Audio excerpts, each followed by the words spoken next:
ज्ञानाचा महासागर असणाऱ्या बाबासाहेब आंबेडकरांबद्दल या गोष्टी तुम्हाला माहिती आहेत का? बाबासाहेब हे एकमेव असे भारतीय आहेत ज्यांचा लंडनमध्ये पुतळा आहे. बाबासाहेब हे जगातील एकमेव असे नेते आहेत ज्यांनी पिण्याच्या पाण्यासाठी सत्याग्रह केला होता.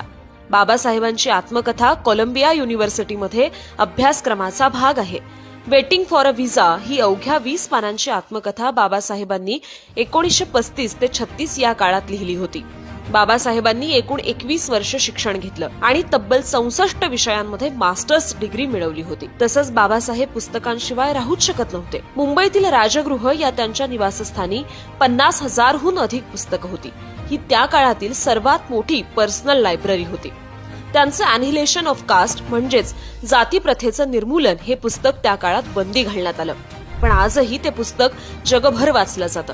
कामगारांसाठी 8 तासांचा कामाचा दिवस, गरोदरपणात पगारी रजा असे अनेक महत्वाचे कायदे अस्तित्वात आणणारे बाबासाहेब होते.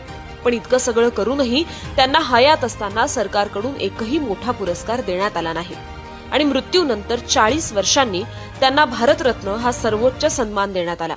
ज्यांनी पाण्यासाठी लढा दिला, पुस्तकातून शस्त्र बनवलं आणि संविधानातून कोट्यावधी लोकांना माणूस म्हणून उभं केलं, अशा या महामानवाबद्दल तुम्हाला अधिक माहिती असेल तर नक्की कमेंट करा.